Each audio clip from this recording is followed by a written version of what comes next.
ขอโทษโดยลืมปิดเพลงแทนแล้วซะดาตุลุงมันจะเอาขอบหูนะก็เอาขอบหูก็อย่างว่าเดี๋ยวมันหูมันนั่นเนี่ยนะเดี๋ยวกันเด้อตุลุงจะจัดรายการกันเด้อตุลุงจะจัดรายการก่อนเดี๋ยวแม่เดินเพียนโทรมากันใจก้าไม่ยากเลยเนาะน้องเบียวเพิ่นบอกให้แล้วเด้อแม่เดินเพียนน้องเบียวเพิ่นบอกให้แล้วตุลุงลืมปิดเพลงคุณเฒ่า แกหันเบอร์น้องเบียวมาใกล้นะมันจะมีสักลายเนาะแล้วแต่ก็ไอแกนนี่แนวนอนอ่ะไอแกนนะแกนศักดิ์สอนนรสิงห์ เฮ้ยคุณเฒ่ากลางไปหน่อยนะวันนี้นะมันลุกควายหน่อยนะมาช้าดีกว่าไม่มาเนาะเริ่มต้นใหม่ขอขอบคุณทางสถานีวิทยุเปิดการศึกษาพระพุทธศาสนาและวัฒนธรรมแล้ว FM 104.50 เมกะเฮิรตซ์วัดฝายหินตำบลสุเทพอำเภอเมืองจังหวัดเชียงใหม่โดยเมตตาบารมีธรรมอาจารย์พระครูสมุวิสุวัฒน์วรกิจโจอาจารย์พอเฮาเนาะเพิ่นก็ลิงก์สัญญาณไปเสียดายไม่ได้เปิดเพลงให้คุณเฒ่าฟัง จ้ะเป็นหยังเนาะแล้วก็แรงบึดก็มาอยู่ในโรงแรงบึดแถมนะ2 ชั่วโมง บ่าย 3 โมงเนาะสถานีวิทยุของคณะสงฆ์อำเภอฝางโดยมีเมตตาบารมีธรรมในพระเดชพระคุณหลวงปู่ท่านพระครูสุจิตานุรักษ์ด็อกเตอร์เจ้าคณะอำเภอฝางหลวงพ่อใหญ่เฮาFM 104.25 เมกะเฮิรตซ์ตั้งอยู่ณที่วัดพระบาทอุดมน้ำบ่อสาวาสำนักวิปัสสนานะโดยตุปีเจริญโชติธรรมโมนะวัดสันโค้งในจื้อบ้านเพิ่นความจริงจื้อวัดเพิ่นทำอย่างตุลุงก็ลืมไปละ ตุปีเลินก็เป็นพระเจ้าหน้าที่ลิงก์สัญญาณออนไลน์ไปปิ้นตีเรียบร้อยแดนดินถิ่นล้านนาอันนี้ก็103.50ตั้งอยู่ณที่บ้านโฮงโง่ตำบุญนำบ่อหลวงอำเภอสันปัดตองคุณรุจิสมบัติเงาคำขอบคุณปีอ้ายใต้หูเฮามนเสียงธรรมจากแม่แจ่ม106.25นะโดยเมตตาบารมีธรรมในหลวงพ่อท่านพระครูมงคลวิสิทธิ์หลวงพ่อใหญ่เฮาเจ้าคณะอำเภอแม่แจ่มเจ้าอาวาสวัดบุพารามตำบลช่างเครื่องอำเภอแม่แจ่มนะโดยมีอาจารย์ท่านพระอาจารย์อุทัยบนลิงก์สัญญาณไปเรียบร้อยขอบคุณแล้วก็89.50ในของบ้านทุ่งเรดิโอในเปิดจะหับสัญญาณตีหาแรงพุทธ1 ชั่วโมง 3 โมงถึง 4 โมงของปดมพุทธวงศ์เนาะแล้วก็ของไอ้รุ่งนิรันดร์ปันดอนตองนะก็เป็นคืน101.75 เมกะเฮิรตซ์น่านฟ้าเรดิโอนะตั้งอยู่ปูนตำบลป่าแดดปูนในเมืองได้ฟังกันหลายคืนนะอันแล้วก็90.75 เมกะเฮิรตซ์วิทยุชุมชนคนเหนือเขื่อนครอบคลุมไปทางอำเภอฮอดจังหวัดอำเภอดอยเต่าเขาพูดนะก็ฟังกันไปแล้วก็ประจำคืนในอำเภอดอยหลอเฮาก็98.75 นะเมกะเฮิรตซ์คลื่นธรรมะของชุมชนวัดห้วยตองสักตำบลโขงเปาอำเภอจอมทองโดยเมตตาบารมีธรรมอาจารย์ท่านพระครูวาปีวรมานิตนะเจ้าอาวาสและก็ท่านชาวลิตชัยวังโสพระเจ้าหน้าที่เทคนิคเขาเนาะลิงก์สัญญาณไปปิ้นตีเรียบร้อยตอนนี้ก็เข้าสู่ภาคปกติขอบคุณพระเจ้าหน้าที่แล้วก็ผู้อำนวยการแต่ละสถานีเปิ้นก็ยังเปิดหับสัญญาณอยู่ตัวลุงก็ฟ้าวได้ยินแม่เดินเพนบอกแล้วก็กูลีกูจอพุทโธดีดพืชก็นอนกุฏิน้อยบนนี้เนาะเขาก็ว่ามันงอมไงมันมองมันมองตัวลุงก็เลยฟ้าวมาตึ้มสวยหน้าสวยตาเนาะมาก็มาเปิดนั้นคอมแหละเนี่ยเปิดวิทยุเปิดเพลงออกไปก่อนแล้วก็ไปล้างหน้าล้างตาแล้วก็เกมเกมตัวสะทามันก็ฟ้าวตัวลุงก็ฟ้าวกูเพิ่นเต็ดสัญญาณนี่เนาะกันเลยเวลา เปิ้นเปิดหับแล้วเนาะตั้งงานสถานีอื่นเนาะอย่างว่าวัดฝายหินก็ดีน้ำบ่อเศร้าวาก็ดีแม่แจ่มก็ดีที่ไหนก็ดีเปิ้นเปิดหับแล้วเฮาเปิดเพลงไปเปิ้นเปิ้นมันเป็นอัตโนมัติหนูซะท่าสุดเดิมมันเต็ดไปเลยนะมันหับเลยนะมันเดิมมันเป็นอัตโนมัติหรอนะเดี๋ยวในตัวลุงเช็คระบบละดังหมดนะดังหมดขอบคุณเด้อพระเจ้าหน้าที่มันก็เวลาสุกเสริญศรัทธาญาติโยมทั้งหลายเนาะเจ้ายังว่าสุกเสริญเขาลืมปิดเพลง ขอบคุณน้องเบลเนอะเนี่ยเขาช่วยกันจัดโลก็น้องเบลบอกว่าจะเปิดสุดนั่นนี่แหละดูบุญยายถือเพื่อไหนเพลงที่มันรอจ่อยหั่นน่ะ โอ้ปิ้นจัดมึนอยู่กันนะดูขออันต้นนี้มันมาพระปรสุดดูก่อนเป็นอย่างเนาะศรัทธาญาติโยมทั้งหลายมาปบมาปะกันในเวลาวันนี้เป็นวันพระวันศีลเด้อหน่อยลงเด้อเดิน3ขึ้น8คำเด้อโอ้เดิน3ออก8คำแล้วศรัทธาวันเวลามันวยนะวันเวลาล่วงไป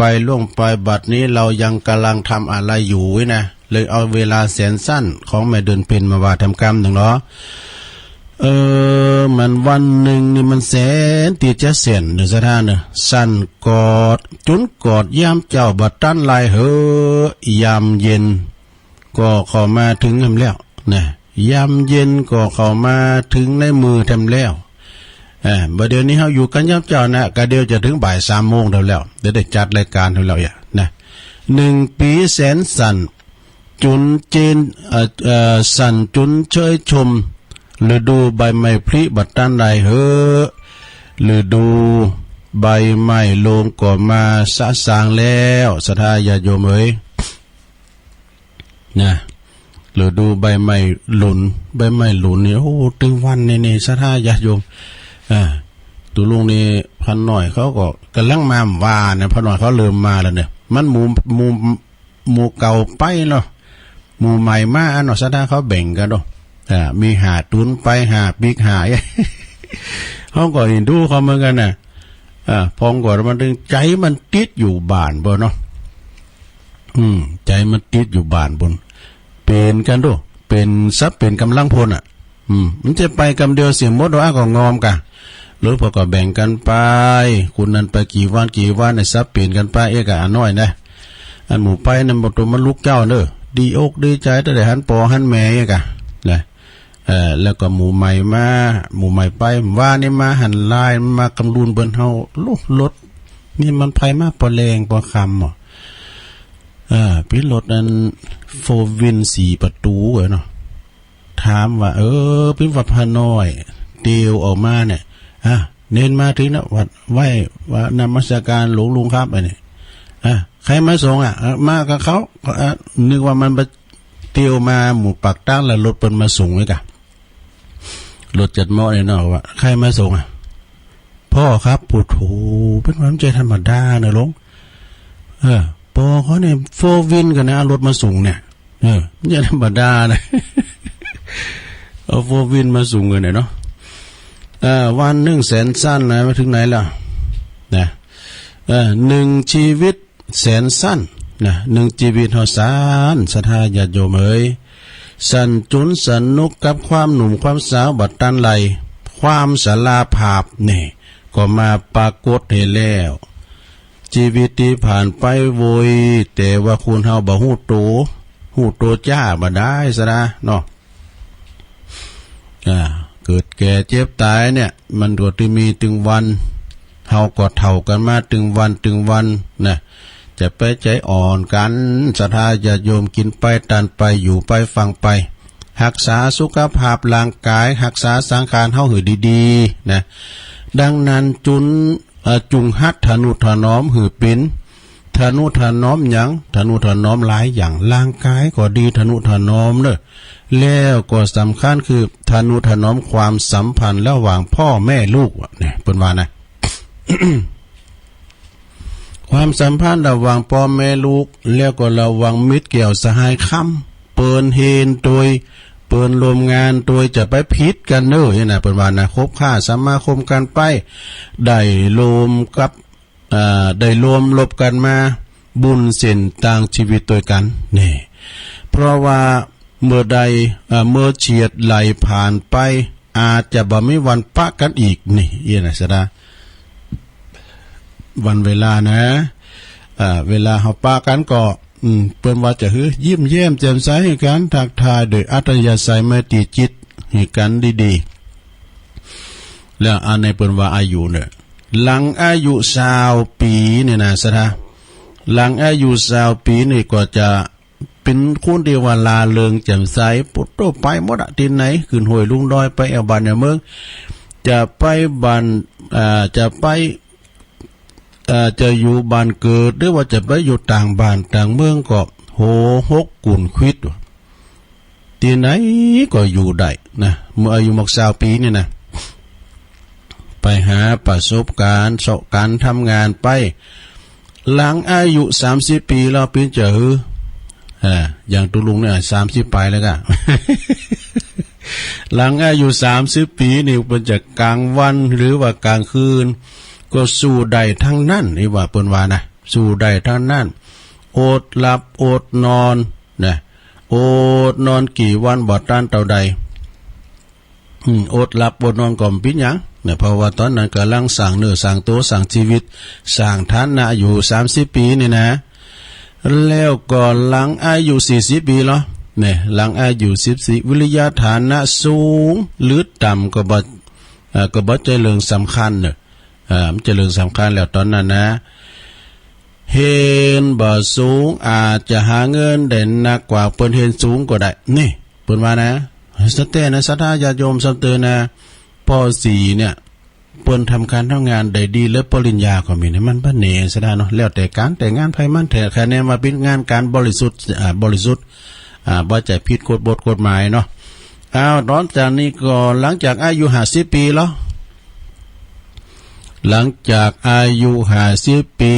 ตีสวยหรือว่าขี้เหร่มาก่อนเนาะเคยหล่อเคยเหลาเคยสวยเคยงามตอนนี้หน้าตาก็จะเริ่มเหี่ยวย่นไปเก๋ไปปอกัน ใจอ่อนนะเนาะการ50ปีนี่ถ้าว่าเป็นทวันนี่เตงบ่ายไปแล้วก็แหเนาะเตงบ่ายไปแล้วกาตอนอายุ50ปีเนี่ยกึ่งร้อยแล้วนี่เนาะกึ่งสักตะวัดกึ่งร้อยไปแล้วจะเยจะได้ก็หน้าตาห้อมติเคยหล่อเราเอาการเคยสวยเคยงามนะเพราะว่าขี้ริ้วขี้เลก็ตามมันก็จะได้มันก็จะเป็นคุณที่ว่าหน้าตาก็เริ่มเนาะเริ่มเหี่ยวแห้งไปเหมือนกับดอกไม้แล้วก็เหมือนกับแข้งขาอย่างเงี้ยเฮาเนี่ยนะเริ่มเจ็บเริ่มปวดมาวัยชราเข้ามาต่อไปหลังจากอายุ60ปีรอหลงจะ60ปีปุตโตกันเป็นวัยปดเกษียณแล้วเนี่ยนะที่เคยมียศสูงหรือว่ายศต่ำเท่าใดก็เท่าเทียมกันหมดนะสูงได้ก็ต่ำได้นะอยู่ที่สูงใดก็ต่ำได้เพราะเกษียณไปแล้วต้องลุงจากตำแหน่งเนาะตำแหน่งมีให้คนเชยชมเป็นของโลกเวลาเฮายืมแล้วก็คนอื่นก็นั่งต่อนะวัยเกษียณเนี่ยนะ60ปีเนี่ยนะศรัทธาญาติโยมกำลังวังชาก็ทดถอยไปนะอายุราชการนี่60ปีของคุณบาทนะเตว่าเป็นพระคุณเจ้าเป็นเจ้าคณะตำบลกาเป็นเจ้าคณะอำเภอจังหวัดเปิ้นตึก80ปีพุ่นกันเด้อ80ปีกันนะศรัทธาญาติโยมทั้งหลายเจ้าเป็นเจ้าอาวาสนี่ตลอดกาลเนาะนะตลอดกาลพอหลังอายุ70ปีหลังอายุ70ปีนี่จะเป็นจะได้เปิ้นว่าจะอยู่บ้านหลังใหญ่นะจะอยู่บ้านหลังใหญ่หรือหลังเล็กๆก็เท่ากันนะเพราะเดินเหินไปในบ้านของโตแล้วนะ70ปีนี่นะหัวเขาคอนแล้วมีเตียงหือครุกตัวอยู่มุมหนึ่งปอกปหมายความว่ามีห้องแคบๆหรือว่าอยู่ที่ไหนอยู่มุมใดมุมหนึ่งก็ได้นะตีเคยโดดเด่นโลดแลนอยู่นั้นมันก็จะหายไปศรัทธานะจะเดินเฒ่าแก่แลมอน70-80ปีก็นอนแองแมงอยู่หั่นน่ะ ถ้าแต่ก็จุ่มพองสามพองเนี่ยลูกหลานก็เดือดเนี่ย มันจะมีเป็นบางคุณเนี่ยสถานเนี่ยเนาะผมมีหันบทนึงรอได้ว่าไผใครได้ยินคุณไผใครได้ยินเสียงจุ่มเสียงแจงก็เล่งคุณเฒ่า ไปจุ่มไปแซมเนี่ยลงเนอะดังนั้นนี่จงโหงแหนว่าเพิ่นว่านะจงโหงแหนสิ่งที่ยังบ่อยู่หือนักๆสิ่งที่มีอยู่นักๆนะซะนะบ่เดี๋ยวนี้รักษาดีถาดสังขารเฮาไว้ดีๆในลงเด้อไปมันเจ็บมันปวดเข้าไปในห้องน้ำห้องโสมนี่นะซะนะซุปแคบไปเด้อซุปแคบที่มันจาๆน่ะที่มันมีดอกแล้วนะปิ้นตีเกาะตีกำตีหาวมันสิอ่านหุ้นนี่ซะถ้าคุณเฒ่ากำยังไงนะมันขี่ไปผะโลดนะผะโลดตีในห้องน้ำนะปึ้งตีมต่อมาแปลงมันกว้างเนาะ กันแปลงมันกว้างมนุษย์ต่างวัดวายก็นี่แปลงมันกีดได้หน่อยนึงมีตีเกาะตีกำมีหาวไว้นะแล้วเข้าห้องน้ำเนี่ยมันต้องใส่ก้อนได้ลงเด้อไปใส่ก้อนเด้อเข้ามาห้องก็ใครอันตู้เข้าไปก็ไม่ได้มันต้องใส่ก้อนเนาะฉะนั้นก็ดังนั้นก็จงโหงแหนเด้อลงเด้อโหงแหนสิ่งที่ยังมีอยู่เนี่ยนะอย่างตัวลุงเนี่ยรักษาเขาไว้ดีๆรักษา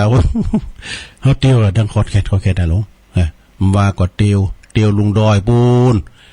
เตียวลุงดอยเนี่ยมันสุดดีเลยครับเพราะหลายแล้วละอ่อนเมื่อเช้าเขาดีอ้ายเขาเลยไหวขึ้นมาเตียวขึ้นมานี่ว่าก็ได้รอบนึงก่อนสวดมนต์ไปยามเมื่อยามห่อนี่กันหลังสวดมนต์แล้วก็ไปมันยังเจ้าอยู่ด้วยเดินหลังสวดมนต์เลยนะประหิมถึง7 โมงมันมืดแล้วนี่ลูกเขาก็เลยไปก่อน6 โมงก็สวดมนต์เลยกันนะอันนี้ก็จบไปเนื้อศรัทธานี่เป็นการบรรยายถึงชีวิตที่แท้จริงแล้วก็มดปึกสร้างความตระหนักหู้ใดนะเมื่อชีวิตเฮายังเดินเกือบจะถึงปลายทางแล้วลองหันปอกหันกลับมาพออีกทีโอ้เฮาจะหู้สึกว่ามันเป็นฉันนั้นจริงๆนะอย่าไปนึกว่าตนเองแน่เด้ออย่าเป็นนึกอิจฉาไผและก็อย่าไปเสียใจกับสิ่งใดเพราะว่าชีวิตมันเป็นเช่นนี้เองแน่มันก็เท่าอีสถาชีวิตคนเฮาไปเอาอย่างแน่นอนได้นะขอบคุณแม่เดือนเพ็ญเด้อเปิดสูงมาก็นะสถาสุขเสริญตุลุงก็เอามามาจาไปมีทำอยู่นะสถาเนี่ยเกตเล็กเกตน้อยเกตของชีวิตนี่นะโดยที่ว่าเฮาตั้งหลายฟังไปแล้วนะอย่างบ่คืนแล้วเฮาก็ฟังครูบาอาจารย์ฟังเปิ้นเปิ้นจากันก็โมนอกโมนใจวันนี้ก็กันไปวัดก็กันมันขึ้นแล้วมึงเขาฟังท่านพระครูเขาเปิ้นมานะ3 ตุนนี่นะเนาะแต่ว่านี่ก็มันได้ตั้งโตมได้อันว่ายังไรตัวลุงก็เอาบทเก่าในมามาจามาจาถึงศรัทธาได้ฟังกันไปในเวลาสุขเสริญเนี่ยนะเดี๋ยวก่อนสหาไปแถมศรัทธาสหาไปแถมเดี๋ยวจะเอาเรื่องอานิสงส์นะเอาเรื่องอานิสงส์มามาจาให้ก่อนเด้อศรัทธาเด้อความหมายของคำว่าอานิสงส์นี่อย่างตุลุงได้ฮับเดี๋ยวเนี่ยเป็นอานิสงส์ของตุลุงเด้อที่ได้มาออกรายการนี่นะโอ้เสียได้กันได้ตั้งเนื้อตั้งตัวเพิ่นบอกย้ำเจ้าแล้วหน่อยก็ได้ฟังเพลงเก่าแล้วกะ ก่อนพี่ยักมาช้าดีกว่าไม่มานะศรัทธาญาติโยมเป็นอานิสงส์นะของตุลุงอันนี้เป็นว่าผลแห่งความดีเนี่ยผลแห่งความดีที่ทำไว้หรือว่าประโยชน์ที่ได้รับทันเลขเป็นภาษาบาลีว่าอานิสงส์ความดีที่ทำลงไปนะถ้าทำบ่ถูกต้องผลแห่งความดีนั้นยอมมีปรากฏนะถ้าทำให้ถูกต้องผลแห่งความดีนั้นยอมมีปรากฏนี่กึศแต่สิ่งที่ดีๆสะได้กึศแต่สิ่งที่ดีๆอานิสงส์ที่เกิดขึ้นก็คือความสุข กายสุขใจเนอะสะทาความสุขใจสบายใจความเบิกบานความสดชื่นสุขภาพก็ยอมจะดีตามมาขึ้นมาโดยนี่แต่กรรมตีดีๆสะทามีประโยชน์จะนะมีประโยชน์บ่มีการโกหกหมดเหตุไล่ซึ่งเล่เหลี่ยมมารยาอานิสงส์ได้รับอานิสงส์ได้มาก็คือนะสะความไว้วางใจนะที่เฮาอูดจริงทำจริงอย่างต่างๆนี่นะความไว้วางใจกรรมอูดที่จะเป็นกรรมอูดที่มีค่ามีความหมายใดคนอื่นก็เกิดความเจอถือเฮานี่นะสัจจังเวอมตาวาจาแล้วก็ทำแต่ความดีบ่เบียดเบียนไผนะไปเบียดเบียนไผในลงเด้อเข้าใจในความหูซึกของเขาเอาใจเปิ้นมาใส่ใจโตเข้าใจความหูซึกของเฮาอานิสงส์ตีได้รับนั้นก็คือจะเป็นตีหักเคารพของคนอื่นนี่นาสะดาญาโยมเด้อการเฮาบาเลาะและโลเลไปไหนก็อู่กันปินน้ำปินทำถ้าเป็นคุณเฒ่าคุณแก่อย่างหมู่เฮาเจ้าขาดทั้งหลายเนี่ยลูกหลานหักเต็มแล้วอู่ในเมหันลูกหลานหักแม่ว่าเฮาไปงานสังคมต่างๆก็ตามโอ้ศรัทธาเปิ้นอู่มาโทรมาโอ้ยตุลุงเอ้ยเข้าของเงินคำก็หายเข็มศพก่อนนักโดยว่าเปิ้นว่านะในงานสังคมน่ะโจยสงเคราะห์เนี่ยมันเตอเดียวเนาะงานศพนี่นะสงเคราะห์นะกะต้องหาเงินป้อมตานน่ะสมาชิกอ่ะ อินดูเนาะก็อดเอาเนอลงเนออดเอาเมื่อว่าการเฮาไปงานศพซะนะเฮาไปงานศพก็เปิดว่าไปเปิดความทำความดีเหมือนกันนะไปทำบุญนะไปงานศพน่ะไปทำบุญเนอะเฮาก็ได้ฟังธรรมด้วยไปช่วยเหลือไปช่วยห่างด้าอย่างเงี้ยนะเรียกว่าขนขวายช่วยขนขวายนะไปช่วยขนขวายแล้วก็แม่ว่าเขาจะไปตามหน้าที่ก็คือเขาไปอย่างงานศพเนาะอานิสงส์ก็ได้คือนะเขาไปงานศพเนี่ยเขาได้ไปรวมไว้อาลัยกับเจ้าภาพตัวนะไปรวมไว้อาลัยนะเพิ่นที่จากไปแล้วก็ไปทำบุญอุทิศให้แก่ผู้ตายนี่แล้วก็ได้เข้าวัดเข้าว่าโดยบางวัดนี่บางตีเปิ้นเอาศพไว้ที่วัดเอาไว้ในวัดนี่นะมันง่ายตูเจ้าก็มดอกเตียวไกอ่ะแล้วก็ได้ศึกษาศาสนพิธีตัวแล้วก็ได้ทำความดีกับญาติผู้ตายตัวได้ฟังสาธยายพระสาธุเจ้าสาธยายธรรมเปิ้นเตธรรมก็หอได้ฟังตัวเนี่ยแล้วก็ได้ทำจิตใจเป็นบุญเป็นกุศลโหได้หลายอย่างแล้วก็ได้ทำตนให้เป็นประโยชน์โดยศรัทธา ได้ทำตนทำตัวเป็นประโยชน์โดยได้หันโทษของความประมาทโดยบางคนนี่ละอ่อนเนาะมันขับรถขับลาสเวสวาดโอ้ยไปเกิดอุปัตตวเหตุเกิดไวเกินคนบั้นหายเลยทำให้พ่อแม่ตกอกตกใจอย่างวามซื่นเนี่ยนะวามซื่นเนี่ยโอ้ยศรัทธาเปิ้นไปเอาดอยอินทนนท์นะเปิ้นมากูปีนะท่านนายกท่านนายกกับครอบครัวเปิ้นคนสนิทไป5คนแล้วหมดโอ้ขอแสดงความเสียใจตัวเนอะมันเต็ดตีโกงนะโกงอันตรายยนไปมาวุยกะกอยมามันลุงดอยนะดอยอินทนนท์มันสูงซะนะสร้างความเสียใจเนาะสร้างความจะมาเสียใจให้แก่ญาติกับพี่น้องได้แล้วก็เนี่ยได้หันโทษของความประมาทได้ฉลาดในการใช้ชีวิตนี่แล้วก็ได้ขอคิดสอนใจได้เตรียมใจไว้ก่อนตายนี่ดูโอ้ขี้ขอแล้วเลยนะสะดาตัวลุงก็จะว่าไปตามนั่นนะสะดาก็เคยว่าแล้วปีแล้วก็เอากำนกลืมเหี่ยวลืมแล้วก็ลงก็ว่ากันไปอานิสงส์เหล่านี้นะย่อมเกิดขึ้นกับตัวเฮาในขณะที่ได้ไปงานศพเด้อ ได้ไปงานศพ ได้ไปงานศพงานสากเนี่ยนาซาดา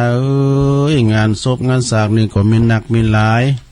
เพราะฉะนั้นนี่สถาถ้าว่ามีงานศพนี่ก็จุงไปนะไปจุยเปินไปผอไปกอยไปช่วยค้นขวายช่วยการช่วยงานศพเนี่ยมันได้อานิสงส์นะสถาญาติโยมบางพองนี่ก็โอ้ยไปก็มใจเย็นอย่างนี้เนาะไปงานศพเนี่ยมีอย่างพองไปงานศพเนี่ยปโตไปหือเจ้าพาพันหนาอีก็ดีไปถ่ากินเหล่านี่มาลาน ไปถ่ากินเหล่าไปเฝ้าวงไฮโลไปโซเสือผ่าไปถ่าเอาบุญอันนี้ดีเนอะไปอุดหนุนเจ้าภาพอันนี้ก็ดีไปถ่ากินลาบไก่แจง พี่น้องไก่แจงเขาต้องเก็บกันด้วยมึงพี่น้องเห็นแจงนะมาบ่าเดี๋ยวเก็บไปขำไปกินไปซื้อมาบ่าพี่น้องเห็นแจงนี่เพื่อกระลอกกันนะเพื่อก็เอามันยามาเนาะเลงกันนี้ไปแกงเป็นเกิบรองเท้านะเป็นแคปเป็นไงน่ะอันคุณถ้าเฮาบ่ได้เอาน่ะตุลุงยังจำได้นะมันนี่บ่นี่มันเป็นไผเนาะมันก็แน่เกิบกาควายเปิ้นนางย่างรถนี่ก็เป็นโอ้สีดำนั่นน่ะลุงน้ำเลอะปักมันเข้านั่นน่ะตุลุงซื้อมากูถึง5 บาทก็10,000น่ะเนาะมัน10,000น่ะเนาะเอาไว้เพื่อนคุ้มขึ้นได้มันน่ะแล้วขึ้นไปบุญเฮินพินทาไปปิกมาไปมีเอาตูฮัดยืนคือหันจะนู่นน่ะจุกฮะนะมันเป็นไผ่นะเกาหัวหย่อนก็ขนาดได้ไว้เปื้อนกุ้มขึ้นได้มันยังปืดออกไป แสดงว่าของเฮานี่แต่ดีนะแกนะกู5 บาทก่อนนะลุงนะเปิ้นแปลงเด้อบ่ดสุมาเด้อครบตีนี่บ่ดก็ซื้อใหม่ๆนะเพราะว่าการมาจะครบตีเนี่ยก่อนนะเดี๋ยวซุปมาครบมันก่อนล่ะ ครบแคบนะไปช่วยเสิร์ฟอาหารก็ไปพลานเจ้าพาไปกราบศพไปลบรอไปผอเมชาวบ้านไปตามประเพณีไปจีบแม่โคไปโนกินเหล้าแหน่แผลละเนอะไปเฝ้าเอาแกงแหน่ไปแยงผอแม่ใหม่ไปใส่บาใส่แห้งอันนี้ดีกันเนอะไปนั่งสะแกงใส่ขาดอกมันเข้าทานะสะดาเนอะอันนี้เอามาสู่จู้กันฟังละจะเริ่มก่อนอันนี้สงเหล่านี้นะยอมเกิดขึ้นในต้นโตในขณะที่เราไปงานศพการทำมันยังทุกสิ่งทุกอย่างผลลัพธ์แห่งการกระทำนั้นยอมมีทุกครั้งนี่จะมาจากจะมากหรือว่าจะน้อยขึ้นอยู่กับเหตุปัจจัยแห่งการกระทำนั้นเนอะพระพุทธเจ้าเพิ่นได้สอนไว้ว่าขอเพียงว่าเฮาเนี่ยทำด้วยความรู้สึกดีๆนะหวังเพียงเพื่อว่าให้คนอื่นมีความสุขเฮาก็บ่เดือดร้อนโดยการที่กระทำทุกอย่างนั้นย่อมมีอานิสงส์ส่งผลให้กับเฮาโดยตัวเฮาอย่างแน่นอนนะบ่เกิดในเวลานั้นสักวันมันก็จะเกิดที่บ่สูญหายไปไหน นะอย่างว่า อย่างว่าไปงานศพนะข้อที่ 1เนี่ยได้โลมไว้อาลัยศรัทธาญาติโยมทั้งหลายเอ้ย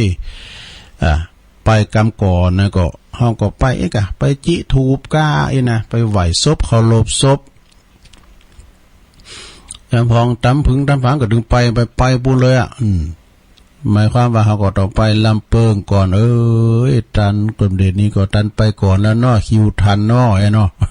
คิวตู้ขานี่มันได้มูเนนะไปลำเปิงว่าไปสู่ที่ชอบนี่แหละยามสูญเสียบุคคลอันเป็นที่หักนะยามสูญเสียบุคคลอันเป็นที่รักอยากยิงหนักตีจะทำใจได้นี่เปิ้นก็เขียนว่าทุกขณะจิตของคุณเฮาเนี่ยตีกำลังปะกับการปลัดพรากจากไปของบุคคลที่อันเป็นที่หักที่เคารพที่นับถือคงบ่มีความรู้สึกอันหยังจะเกิดขึ้นมากมายเท่ากับความคำว่าเสียใจนะแสดงความเสียใจตัวไหนเนี่ยบางคนนั้นก็ฮ้อร้องไห้เนี่ย บางคนก็ร้องไห้บางคนนะก็กินบ่ได้นอนบ่หลับบางคนนะก็ดึงกับปีนลุ่มปีนแรงไปก็มีทุกคนก็มักจะทำใจบ่ได้เนี่ยอย่างเปิ้นเสียชีวิตโดยปัจจุบันทันดูเนี่ยเนาะไผจะไปทำอกทำใจได้หรือว่าแต่ถือว่าเป็นธรรมดานะวิสัยของปุถุชนคนที่ยังตัดเรื่องทางโลกบ่ได้นะยอมมีความหูซึกเช่นนั้นเกิดขึ้นกับเฮาทุกคนยามมืออ่านนะสรายามมือนั่นเมตุลุงยามตายเด้อนะเฮาก็มาเกิดว่าโอ้เมเฮาก็80ปลายแล้วเนาะ88เปิ้นเสียงบุญเนาะสักวันนี้เปิ้นก็ต้องจากเข้าไปเฮาก็เกิดดิ้นลำเปิงตลอดนะสักวันนึงเปิ้นก็จะอยู่เฮาโซฟาดินสลายเนาะสักวันเปิ้นก็จะต้องไปเกิดไว้ก่อนน่ะนะเกิดไว้ก่อนน่ะถึงว่าเวลาเปิ้นเสียงบุญไปเนี่ยเฮาก็เป็นธรรมดาเนอะนะเปิ้นก็ไปดีแล้วเนี่ยเฮาเกิดว่าลำเปิงนะเฮาก็ตั้งใจทำบุญให้เปิ้นเนี่ยนะเมื่อฮู้ข่าวว่าเนาะสมมุติว่านะเมื่อเฮาฮู้ข่าวว่าคุณมีการตายเกิดขึ้นทั้งเปิ้นทั้งญาติหรือว่าผู้ร่วมงานต่างก็จะไปลมแสดงความเสียใจบ่ต้องอูมหยังเพียงแค่เฮาไปหือเปิ้นหันหน้าถือว่าเฮาเนี่ยไปทำหน้าที่อย่างดีที่สุดแล้วนะไปหือเปิ้นหันหน้าแล้วนะมารยาทหรือว่าระเบียบที่คนไทยถือปฏิบัติบ่งชัดถือหันว่าน้ำใจสดาเนี่ยน้ำใจนะยังคงมีคำว่าจ้างอันคำว่าจ้างไปจ้างก็บ่ไปเผาผีเนี่ยเปิ้นว่านะคำว่าจ้างก็บ่ไปก็ไปเผาผีนะก็บ่ควรที่อยู่ในใจบ่ควรที่อยู่ในใจสิ่งที่มีชีวิตที่เกิดขึ้นเป็นมนุษย์นะคุณเฮานี่เป็นมนุษย์ถือว่าเป็นสัตว์สังคมเป็นอันเป็นสัตว์ที่ว่าสังคมสัตว์ที่ประเสริฐที่นะเปิ้นว่านั่นเนาะคำว่าเขาเศร้าเฮาเสียใจตัวเปิ้นเศร้าเฮาก็เสียใจตัวเขาเสียใจเฮาก็เสียใจตัวเพราะว่าเขาทุกข์เฮาก็ทุกข์ตัวสังคมน่าจะอยู่อย่างอยู่ยิ่งหนักแน่การที่ไปลมไหวอาลัยอย่างน้อยก็ทำให้เฮาเนี่ยมีสุขภาพใจที่ดีขึ้นได้โดยบ่แป้ใจเทวดาแน่นี่ข้อแรกนะจบลงไปนะลุงเนอะ ข้อแรกนี่จบลงไป ถ้ามันจบก็จะเอามือแรงเบิ้นนะลุงเนอะไปปีนหยังก็แรงเบิ้นมาปากันอยู่นะอานิสงส์แรงเบิ้นนี่ก็จะได้มาจัดรายการอยู่วันนี้วันเสาร์นี่มันได้ไปไหนลูกวันนี้วันเสาร์ได้ไปไหนต่อไปข้อที่2ได้ทำบุญอุทิศให้แก่ผู้ตายนะโอ้บางคนนี่เนี่ยสดาญาโยมลูกหลานบ่ใครอยู่บ่มีไผมันทำบุญให้เพิ่นแล้วเพิ่นจะได้กินจังเนาะก็เพิ่นว่าทำบุญให้กับดวงวิญญาณเล่ร่อนให้น่ะเพิ่นมีนะพองก็อันนี้ตุลุงอันนี้ทำบุญให้กับดวงวิญญาณสัมภเวสีเล่ร่อนที่มีไปกินไปต้านหายอันนี้มีเด้อสดาตุลงก็หำไปนี่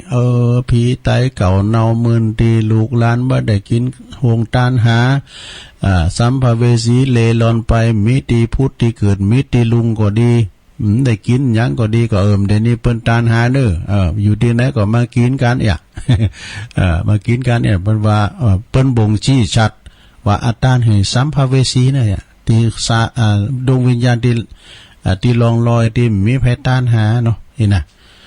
บางพองเนี่ยโอ้ยศรัทธาแม้แต่สิ่งที่มีชีวิตจิตใจก็ยังต้านหาตุลงไปเป็นโคศกที่ไหนตีนึงนะโอ้ไอ้ต้นนั้นนี่มาถ้าลำลอยกับรถอีซูซุอันนี้ทำบุญให้กับรถอีซูซุกันเก่านั่นเลยวิธีไขโหดก็คงจะเป็นอย่างนั้นศรัทธาญาโยมเนาะเดี๋ยวกันเนอะ หลวงพ่อมานิดมีหยังปิยะต้องไปหับเตอนะไอ้แก่นว่าไปหับเตอตัวลุงน่ะมันคัดหูป่ะน่ะไอ้หนูมันหับเตอเนอะฟังไปก่อนกำเดียวก่อนก็ว่าตุลุงปิดเพลงแป้จะพอเหลียวพอน้องเบลบอกแล้วนี่ ก็วิทยุมดังอย่างก็มีอย่างไอ้แกนถึงโทรมากับน้องเบลนี่สายในเมืองเนาะไอ้แกนนี่สายตั้งนอกเขาแบบมันดังเขาพอเบอร์โทรนะมีอย่างสักอย่างกันนะได้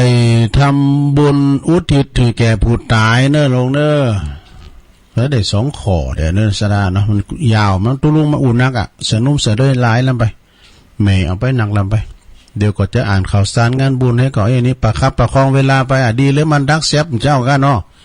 ดักแซบนี่ตุลุงตื่นมาตี3ก็นาฬิกาปลุกพอดีกูตื่นเจ้านะวันนี้หลับดีแต่การทำบุญอุทิศแก่ผู้ตาย การทำบุญอุทิศให้แก่ผู้ที่ลงลับไปนั้นเป็นประเพณีเนอะที่ถือปฏิบัติกันมาเกือบทุกศาสนาเนอะสถานเนอะต่างกันก็รูปแบบต่ออันเนอะต่างกันแต่รูปแบบนะโดยมีความเชื่อว่าคนที่ตายไปแล้วซะนะมีสิ่งที่จะเป็นปัจจัยช่วยให้มีความสุขได้มีความสุขได้ที่สำคัญนั่นก็ที่สุดก็คือการสำหรับดวงวิญญาณที่เนี่ยก็คือการทำบุญไปให้เขานั่นแหละนะทำบุญไปให้เขาเจ้าทั้งหลายที่เขาลงหลับรับคันไปสู่ปราลุกไปน่ะผลบุญที่ได้ทำไว้ยอมยังมีชีวิตอยู่นะก็เป็นเสมือนสเบงเนี่ยสเบงกังเนี่ยลงเนี่ยเป็นว่าปลาไทยยังเป็นข้าวห่อเป็นสเบงกังสเบงอาหารในการเดินทางสมมติว่าอย่างหลง เอาอุ่นง่ายๆเนาะบ้านเฮาตึงบ้านเฮาไปซอเฮ็ดถอไปเนาะห่อเข้าไปห่อเข้ามันลูกห่อเข้าไปห่อเข้ามันก็ถึงเวลาถึงตอนนะบอกก็เตะห่อเข้าหายอันนี้กินอันนี้เสร็จเขาจะตีเนาะไปแพะไปป่าแต่เฮาไปขอกินกันนี่ได้อยู่นะสำหรับเป็นคุณนี่นะเป็นผีนี่มันได้แล้วว่าซะดาเอาไปขอกินทั้งปืนมันได้แล้วมันเป็นของห่อเข้าไปห่อเข้ามันลูกเกมห่อเข้านะลงเด้อเกมห่อเข้าปลาไทยยังนะพิสเบงในการเดินทางนะห้อมห่อเข้าไปได้กินแล้วก็เป็นเหมือนลักปักกันของวิญญาณว่าจะได้ไปเสวยสุขในภพภูมิที่ดีนะในภพภูมิที่ดีแล้วก็ในยามมีชีวิตอยู่นะ ในยามที่เขามีชีวิตอยู่นั้นก็เขาก็สามารถให้วัตถุสิ่งของใดเงินทองนี้นะยังมีชีวิตอยู่เขาก็ปันเงินปันทองปันอย่างใดปันข้าวปลาอาหารใดนะของที่มีการมีสินแก่กันและกันใดแต่เมื่อสิ้นลมหายใจไปแล้วเนี่ยซะดาคงจะบ่มีหยังที่จะหือนอกจากว่าการทำบุญน่ะทำบุญไปติ๊กๆซะดา การที่เฮาบริจาคทรัพย์เฮาได้หือทานได้รักษาศีลได้เจริญเมตตาภาวนานิมนต์พระสงฆ์มาสวดก็ดีมาเทศน์ในงานศพก็ดีหากทำโดยจิตโดยใจติมไปโดยความพอใจดีใจบ่เสียได้ผลแห่งบุญก็ยอมเกิดขึ้นนะเป็นว่าเฮามีเงินเฮาจึงสามารถให้เงินแก่คนอื่นได้นะสมมุติว่าเฮามีเงินนะใช่ไหมเฮามีบุญเฮาก็สามารถให้บุญแก่ผู้ตายได้นี่การทำบุญก็ให้เกิดขึ้นที่จิตที่ใจของเฮาก่อนแล้วก็ก่อยอุทิศบุญกุศลแผ่พายย้ายบุญไปหาแก่ผู้ตายโดยอาศัยในการโกรธน้ำหยาดน้ำในโลกเนี่ยไปลืมเนี่ยหยาดน้ำอีตังตานะอุทิศบุญกุศลต่างจิตต่างใจพอดูเจ้าหยาดน้ำเฮาก็ยาถานี้นะพระใจจะได้หูอันนี้โกเปิ้นรู้ พอพระสงฆ์ประทานเปิ้นยะถาวาลีวาหาก่อนตุปอเปิ้นเฮาก็ว่าตกไปโตนะตุลุงนะเปิ้นต่างยะนะยะถาวาลีวาหาปูลาปาเลนติโลลีมันไม่ไหนเนาะลีมันมีในตุลุงมาฟังดีๆเนาะก็แม่นนะกะถูกอ่ะเนี่ยยะถาวาลีวาหาปูลาปาเลนติไปงานไหนก็อ่านน่ะมันตกไปโตนะดูผมฟังมันคัดหูนายเนาะก็แม่นกะถูกก็กินมาเขียวบ่แงมันนี่ขึ้นว่าอีทั้งหมดเลยว่ายีวัติที่สูงกันกินมาเขียวบ่แงไม่ก็ว่าเนี่ย เดี๋ยวกันเนอะถึงนะแล้วก็คอยอุทิศบุญกุศลไปให้ผู้ตายนะลงเนอะโดยอาการอันโกรธน้ำหยาดน้ำอุทิศบุญกุศลต่างอุทิศต่างใจให้เด้อนะผลบุญที่ทำไว้ก็จะกลายเป็นบุญญาฤทธิ์เนอะลงเนอะบุญญาฤทธิ์ย่อมมีสิทธิ์ไปถึงผู้ที่ตายอย่างแน่นอนโดยการที่ว่าโลมอนุโมทนาขอดวงจิตวิญญาณจงได้รับผลบุญกุศลนะโดยญาณวิถีได้อันตันใดตันหนึ่งเนาะของเปิดมาหับเอาของกินของตาเนี่ยนะพระพุทธเจ้าได้ตรัสไว้ว่าหากว่าผลบุญที่ทำไปแล้วนั้นผู้ตายใดบ่ได้รับก็ตามเนาะท่านก็ตรัสว่าผลบุญก็จะมาสัตตอนมาหือกับตัวเฮาอย่างแน่นอนนะเดี๋ยวกันเด้อเปิดมาแล้วเดือนนะเดี๋ยวเจริญปอนไอ้สัตว์เจ้าก็รู้เงียบไปเห็นแล้วมันดังเห็นแล้วดักทำแล้วเจ้าดักเห็นแล้วแม่สีทอนะเจ้าใจปากการตุลุงก็ไปช่วยยังได้เพราะตุลุงจัดอยู่เพื่อนเนาะต้องไปทูไปติตุปิเลนเนอะทูไปติตุปิเลนแต่ก็อันตังในเมืองก็ถ้าอยากดักก็นี่หลวงพ่อมณิตก็ทูมันเจ้านะปิญญาเด้อแม่เด้อปิญญาก็เดือบก็คงจะแปลงตุลุงก็สุดวิสัยตุลุงนั่งอยู่พี่นั่นแหละมือก็ยาวนี่ก็มจางมาเฮือแต่พออย่างได้เนาะหลังว่าตังในเมืองก็ดักกันนะให้มันดีมันจะดักนะดัง104.50เนี่ยอันเบอร์หลวงพ่อแย่มากำหลวงพ่อมานิดจะได้ก็ตามตุลุงก็ขอยัดยุ่นย่างไว้ดีก่อนนะก็เดี๋ยวตุลุงก็แรงบึ้ตุลุงมาวาทำนะอันนี้ได้2ข้อก็ได้นี่นะแต่2ข้อก็แต่ปีหยังแรงบึ้เกินมาปากันอยู่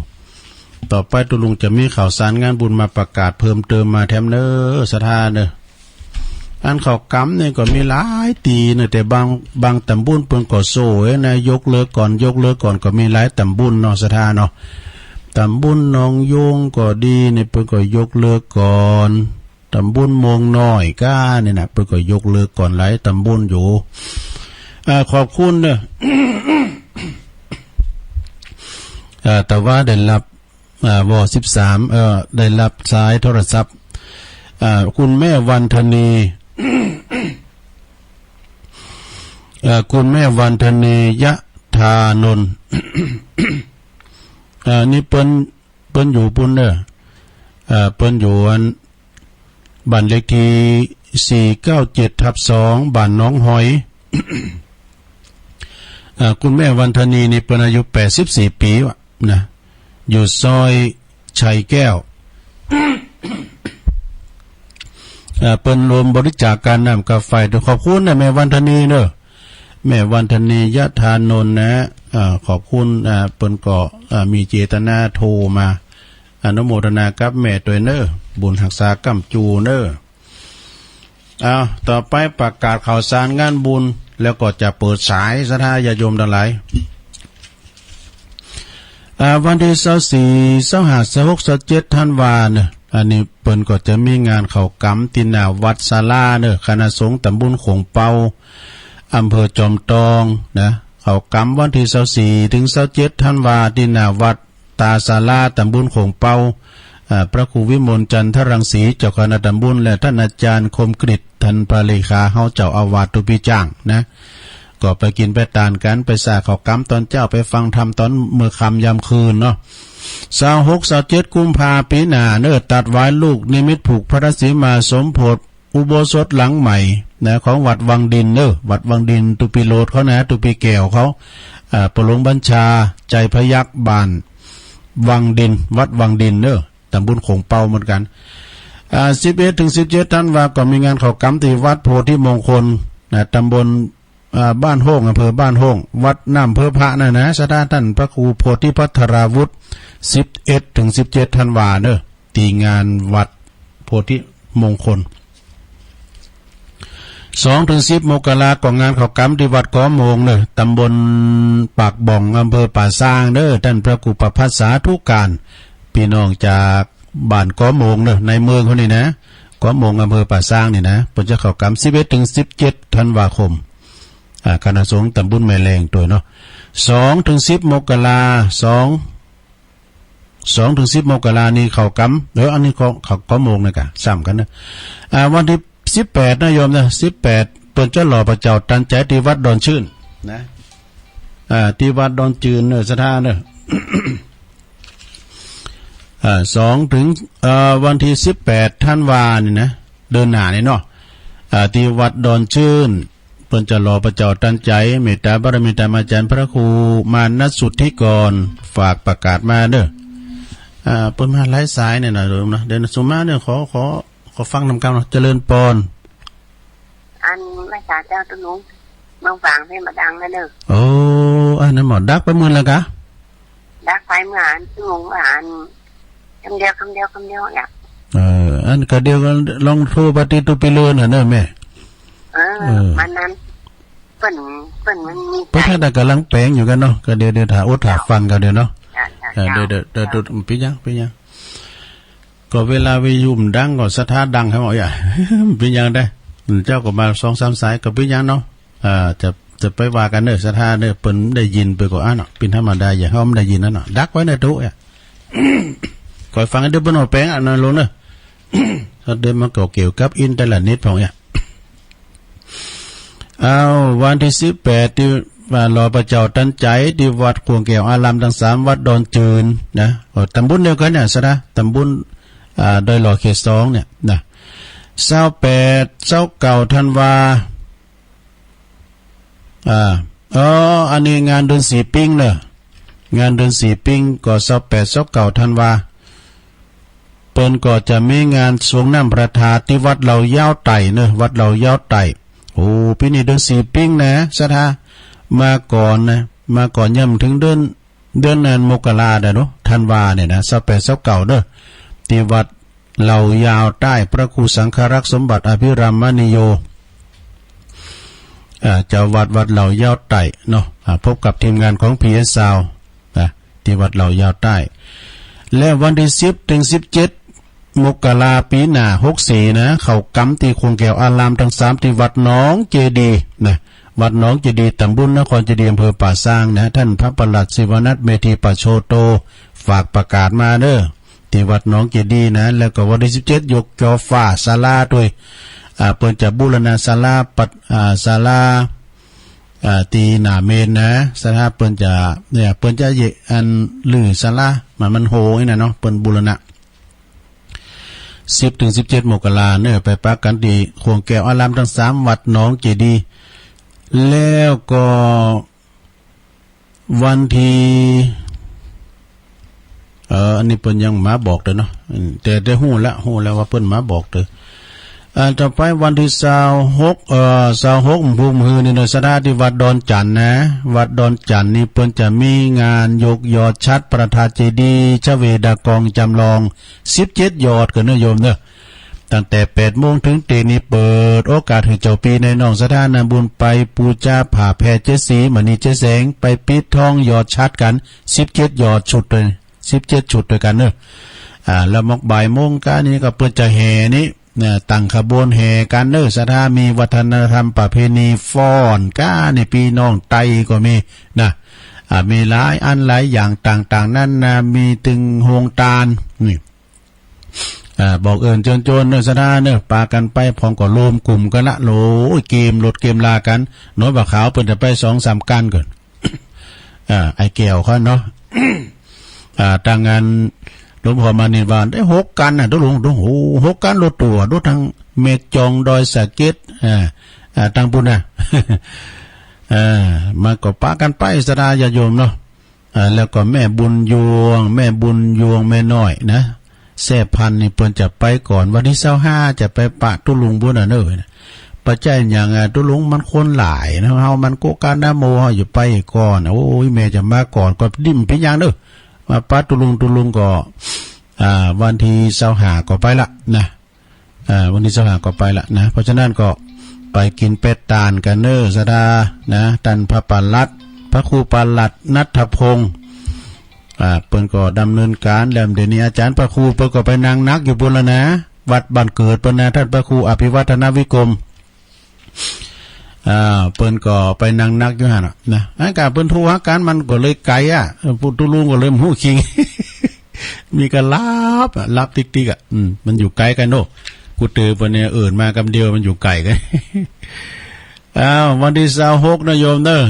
26พฤศจิกาแล้วก็27นี่เมื่อคืนวันที่26น่ะก็สถาเปิ้นก็จะมีการสวดมนต์แถมเนี่ยเตดน้ำเตดธรรมนะบทเตดธรรมตัวลุงเด้อมีสวดเบิกมีโกนขอติบทั้งโหหลายอย่างเด้อสถาเด้อคืนละ26นั่นนะตัวลุงก็นอนน้ำคืน27ก็ปิก แล้วก็วันที่10สถา10ธันวานี่เปิ้นก็จะมีงานนั้นถวายต้านโฮงเฮนเนออาคารเรียนที่บ้านผามอนเนอ10ธันวานะ11ธันวาก็มาปะกันที่นี่แถมแล้ววัดปากตั้งเจริญนี่ก็งานบุญใหญ่ประจำปีเนอสวดอิติปิโส108จบงานสวดอิติปิโส108จบปีนี้เป็นกรณีพิเศษโดยเปิ้นจะยกยอฟ้าโดยยกยอดชัดศาลาการประเรียนเปิ้นบูรณะแปลงใหม่นะมันโหชนะนั่นก็มีงาน 2-3 คือเกินเด้อทักษิณากาชยันโตกางานสืบชะตากาเนี่ยมีหลายอย่างซะนะเริ่มแรงคำมาก็สวดอิติปิโสทำแม่ใส่นับมาเด้อโลเด้อ ใส่นับมางานนี้ก็พระจะไปเปิดโรงทานกาพระจะไปหับสังฆาเนี่ยพระจะไปทำบุญก็เจิญกันได้เปิ้นถ่ายทอดถึง2ตีเด้อถ่ายทอดที่วัดดอนจันทร์ก็ถ่ายทอดที่วัดปากตั้งเจริญก็ถ่ายทอดโดยทีมงานของอาจารย์พระครูวิสุวัฒน์แล้วก็ปินันขมูลเขามาถ่ายทอดเสียงทั้งภาพทั้งเสียงได้ยินฟังกันชัดแพมได้มาก็ฟังเสียงได้นะแล้วก็วันที่19ธันวาเปิ้นจัดต้านพระธาตุเจดีย์ที่วัดต่อเฮอแม่แจ่มเนอะวัดต่อเฮอแม่แจ่มวันที่19ธันวาเนอะศรัทธาเนอะ29ธันวาก็เปิ้นก็จะมีการยกยอดชัดทำแล้วที่วัดม่อนห้วยแก้วยกยอดชัดพระธาตุเจดีย์ที่วัดม่อนห้วยแก้วแล้วเปิ้นจะเข้ากรรมตัวในเริ่มตั้งแต่วันที่27นะ27ธันวาจนถึง1มกราคมสวดมนต์ข้ามปีตัวเด้อวันที่1ก็สวดวันที่1ก็สืบชะตาด้วย14ถึง20ธันวาเด้อสะดา14ถึง20ธันวาก็เขาเอาแล้วนี่ว่า29พฤศจิกายนพวกมือนี่นะ29ไปเดินนี่นะเปิ้นจะมีวางศิลาฤกษ์พระธาตุเจดีย์ที่วัดห้วยส้มปล่อยครูบาบุญเป่งเนอวัดดงทุ่งปูนเปิ้นจะไปปิ้นประธานเนอครูบาบุญเป่งเปิ้นอยู่ทุ่งปูนนี่นะเปิ้นจะไปปิ้นประธานแล้วก็ศรัทธาญาติโยมทั้งหลายในวันที่29นะโยมนะ29ธันวาอันนี้วัดจังกำตำบลมะกอกอำเภอป่าซางโดยเมตตาบารมีธรรมอาจารย์ท่านพระมหาประสิทธิ์ธรรมาภินันโทปรริยนธรรม8ประโยคแล้วก็เป็นประธานอปตโดยตำบลมะกอกเพิ่นจะมีงานทุกปีเด้อปลายปีนะสิ้นปีตั้งทำโลงโดยเฉพาะวันที่29ธันวา63นะโยมเด้อไปฟังเทศน์ฟังธรรมการพระเจ้า10จาดแล้วก็เทศน์ธรรมคาถาปั้นโดยนะอันนี้ก็เปิ้นมีการถ่ายทอดเสียงตัวเด้อจากทีมงานของวัดไฟหินปีนันคำมูลเขานะวันที่30นั้นก็30ธันวาก็เทศน์ธรรมตั้งแต่ 5 โมงไปเลยสถา13กันนะโดยพระมหาเถระพระที่เป็นพานักเทศทั่วฟ้าเมืองไทยเพื่อจะไปเทศน์นำเทศน์ธรรมกันเด้อที่ โคงแก้วอารามทั้ง3วัดจ้างกรรมวันที่30เป็นวันเตธรรมมหาจาร์13กันวันที่31เมื่อคืนมีการสวดมนต์ข้ามปีเนื้อสร้างบารมีข้ามพศนะแล้วก็จนถึงวันที่1เปลี่ยนศักราชวันที่1มกราคมต้อนรับวันปีใหม่สืบจัตตาลงโดยสดาแล้วก็อันตอดผ่าป่าโดยไทยชีวิตโคเก่าโตด้วยในหลวงเนอะไผจะไปปิ้นเจ้าภาพวันที่เศร้าเก่านั้นนี่ก็คือพระเจ้าสิบจาดกันละ 1,000 บาทเนอไปปิ้นเจ้าภาพรวมกันแต่ว่ากันมหาจาดเวสนรจาดโดกดิตั้งเปิ้นตั้งกระด่างว่าเนาะ2,500นะโยมเนอะ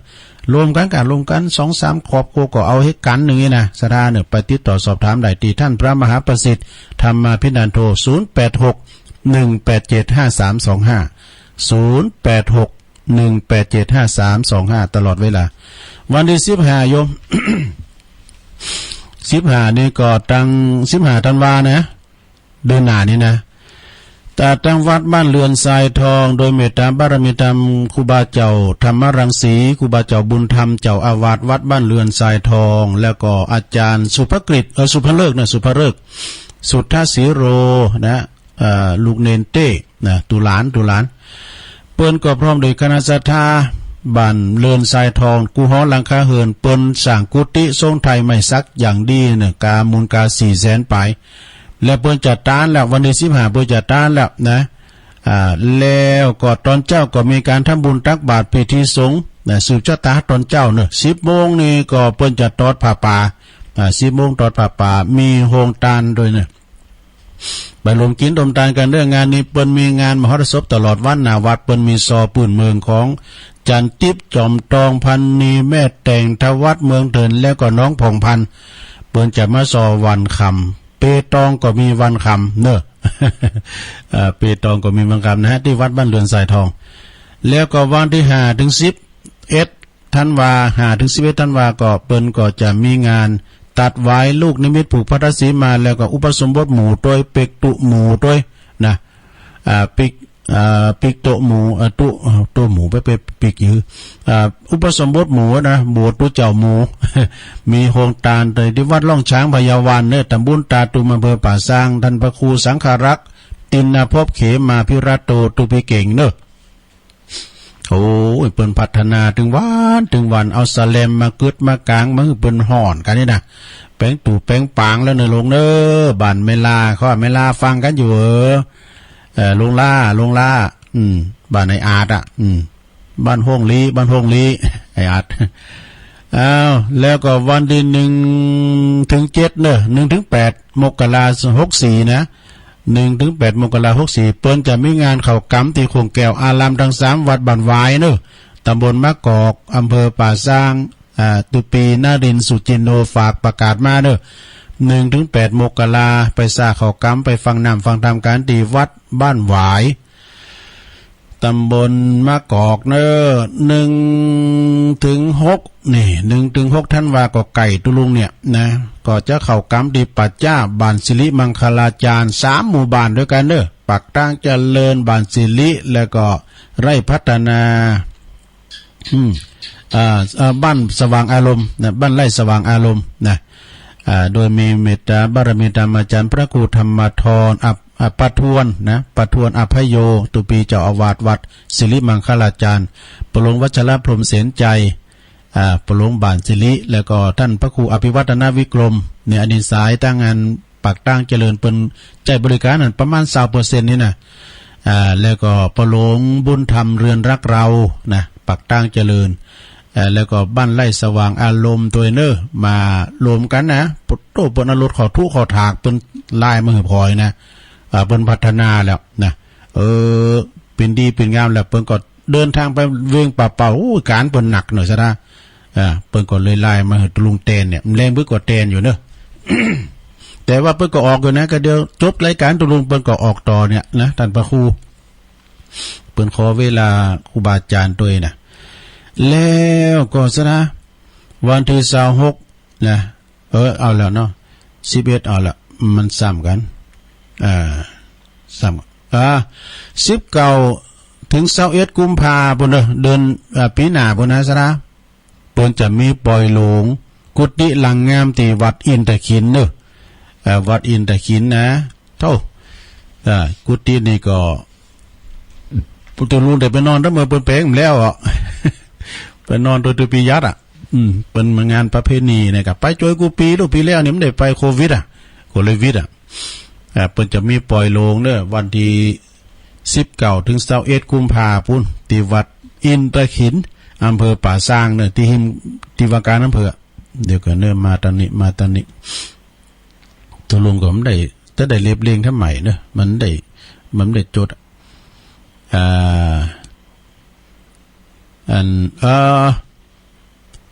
อันนี้ก็ตั้งคณะสงฆ์ตำบลนำดิบอำเภอป่าซางเด้อตำบลนำดิบอำเภอป่าซางเปิ้นจะมีงานเข้ากรรมปฏิบัติธรรมตีควงแก้วอารามทั้ง3ของวัดวังกูตำบลนำดิบอำเภอป่าซางเด้อ8ถึง13ธันวา8ถึง13ธันวาก็ไปกินไปต่างกันวัดวังกูนี่เปิ้นอยู่หิมน้ำปิงโตทัศนียภาพเปิ้นงามอยู่หันพอด้วยหน่อยหันจะทีน้ำปิงไหลหลอดเปิ้นปล่อยปลากูปีเหมือนกันเด้อพระครูวรวัฒน์พิสารเด้อพระครูวรวัฒน์พิสารอันนี้เปิ้นเป็นพระครูแล้วก็เปิ้นเป็นเสี่ยวกับตุลุงด้วย เป็นเกอกันเนาะสหชาติด้วยกันก็จะไปช่วยอยู่เนาะพระครูสถิตสารคุณเจ้าคณะตำบลเด้อเป็นประธานนะ8ถึง13ธันวาเด้อแล้วก็สถาญาติโยมทั้งหลายงานปล่อยหลวงก็จะมีอยู่นะก็วัดบ้านดุงเหนือตำบลวางผางอำเภอเวียงหนองหล่องเพิ่นจะมีงานปล่อยหลวงอุโบสถวิหารกุฏิเสนาสนะต่างๆเด้อในระหว่างวันที่15ถึง19เดือนมกราคมปีหน้าดูมันซุบแตดกันจัดหลายซะนะตุปีเหนือก็ลงไปลืมเด้อจองไว้นะเพิ่นจะปิดทองตั้งแต่วันที่1ไปหน่อยซะนะเด้อปิดทองโบสถนะโอ้ยไปพอวิหารเปิ้นงามเนี่ยดุงเหนือซะนะก็มันใจไกลแนวโตวัดเปิ้นงาม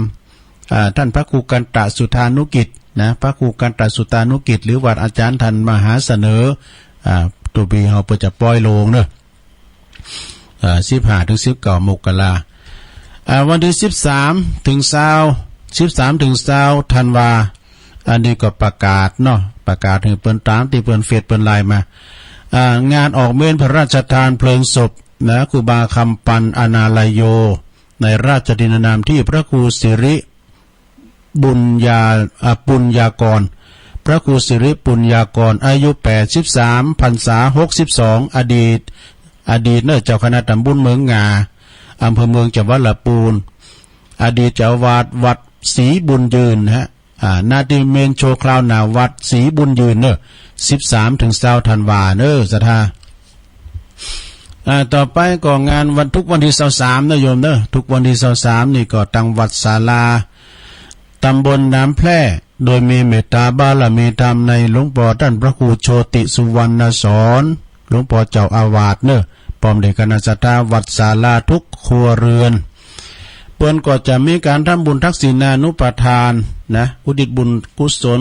ให้กับครูบาเจ้าอินตากตปุญโญหรือว่าท่านพระครูพิพิธปุญญาภิรัตน์เปิ้นก็ได้ละสังขารไป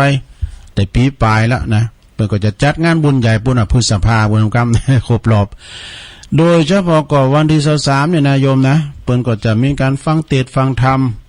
23นี่ก็ไปฟังน้ำฟังธรรมกันเด้อโดยเมตตาบารมีธรรมองค์เตศท่านพระครูท่านพระอาจารย์ปริญญาทิตตธรรมโมเนอเปิดจะเตศมหาลาดนะมหาลาดเนี่ยปางมาปู่พามตองแตกตายเจ้าวัดทางดงเนอวัดทางดงเปิ้นจะปิ้นองค์เตศแล้วก็เจ้าภาพก็นางผาคำศรีมูลนะปิ้นเจ้าภาพ23ธันวานั้นก็ได้รับองค์เตศเมตตาบารมีธรรมจากวัดสันทรายแล้วก็มีแม่จันสมแสนสุขเป็นเจ้าภาพ23มกราคมปีหน้าก็ได้รับความเมตตาจากองค์เตศพระใบดีกาสิริพงษ์นะสิริพงษ์สุมังคลาจารย์สุมังคลายานโหนะสุมาเด้อวัดเทพประสิทธิ์ตนเฮิดเนอะเจ้าภาพก็นายประเวศปัญญาแก้วเป็นเจ้าภาพเนอะแล้วก็23กุมภาพันธ์ทำกรรมหนึ่งก็ได้รับความเมตตาองค์เตศพระครูอาสวะปรีชาเจ้าคณะตำบลบ้านปงนะอำเภอหางดง นะเพิ่นจะมาเป็นองค์เตดแล้วก็เจ้าภาพก็ตั้งเป็นนั้นเลื่อนเป็นนั้นเจริญฝนขาวอันนี้เป็นนั้นจากบ้านวัดวัดศาลาเนาะเอาให้ได้อีกก่อนเนาะสถานเนาะอันนี้ก็รายการข่าวสารงานบุญต่างๆโอ้ลงเลยเวลามาก่อนปิ้งยังแล้วเฮามาเตือนไว้โลเนาะต่อไปตัวลุงก็จะเปิดสายที่ไหน แต่บื้อนี่ได้ตังทากาแต่บื้อน่ะลงวันนี้ไม่ได้ตังทานะไม่ได้ตังลักดีเพราะว่ามันซุกเสริญหน่อยนะเพียงแต่ตัวลุงเนี่ยอ่านไล่เรารับเจ้าตัวอ้าวเปิดสายเข้ามาเลย